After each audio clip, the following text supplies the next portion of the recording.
रोज सकाळी उठायचं, डोक्यावर हंडे कळशा घेऊन वाट चालत राहायचं।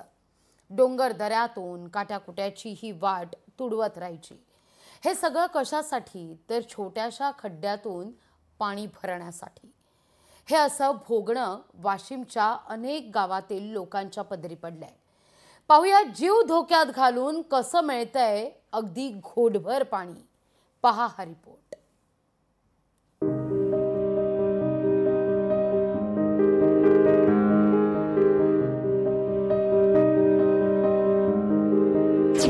लोकांची तहान खड्ड्यावर अवलंबून, डोंगरातून वाट तुडवत पाण्यासाठी भटकंती। तहानलेल्या लोकांना पाणी कधी मिळणार? सकाळी उठायचं आणि डोक्यावर हंडा घेऊन चालत राहायचं। नंतर डोंगरातून काट्याकुट्याची वाट तुडवायची।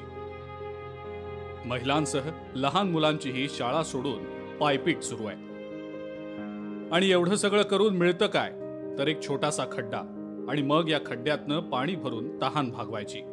वाशिमच्या खैरखेडा गावातल्या ग्रामस्थांच्या पदरी हे असं भोगणं आलेलं आहे। धरणाच्या जिऱ्यामध्ये जमा झालेलं पाणी डब्यानं खरडून आणून तहान भागवली जाते। महिलांना गावात पाण्याची सोय सुविधा नसल्यामुळे या महिलांना 1 ते 1.5 किलोमीटर अंतरावरून एका दरी खोऱ्यामधून पाण्यासाठी प्रवास करावा लागतोय। या ठिकाणी जर चित्र पाहिलं तर या ठिकाणी या महिला देखील आपल्या जे हंडा असेल, घागर असेल, या ठिकाणी घेऊन जात असल्याचं पाहायला मिळते। मात्र जिल्हा प्रशासन या गावाकडे लक्ष का देत नाही, हा देखील प्रश्न या ठिकाणी उपस्थित केला जाते। खैरखेडा या गावचा भूभाग डोंगर दऱ्या आणि खडकांनी व्यापलाय।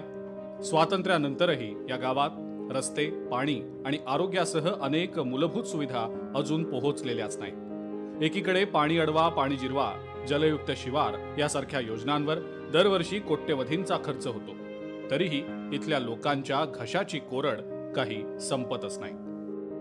आता तर या गावातल्या मुलांची लग्नही ठरत नाहीयेत, कारण पाणीच नसलेल्या गावात मुलगी देणार तरी कोण? आमच्या गावात पाणी नाही पियाले, दुरून पाणी आणा लागते, धरणा खालून विकतचं पाणी घ्या लागते 60 रुपया टाकीनं। इलेक्शन असले तर लोक गाड्या घेऊन येतात आमच्या गावाले, असं आमच्याकडे कोणी येऊन बघत नाही। प्रशासन लक्ष द्यायला तयार नाही का? कोणीच आमच्याकडे लक्ष देत नाही। आमच्या लेकराले कोणी पोरियो देत नाही, लग्न होत नाही आमच्या गावात। गावागावातल्या लोकांना हक्काचं पाणी मिळावं, त्यांची तहान भागावी म्हणून सरकार भल्या मोठ्या योजना आखतं। त्या योजनांचे ढोलही वाजवले जातात आणि त्याच ढोलाच्या ठेक्यावर त्याचे कागदी घोडेही नाचवले जातात। पण लोकांच्या उंजळीत मात्र घोटभर पाणीही मिळत नाहीये। मग झोपलेलं निगरगट्ट प्रशासन जागं होणार तरी केव्हा, असा प्रश्न विचारला तर त्यात लोकांचं चुकलं कुठे? गोपाल व्यास, लोकशाही मराठी, वाशिम।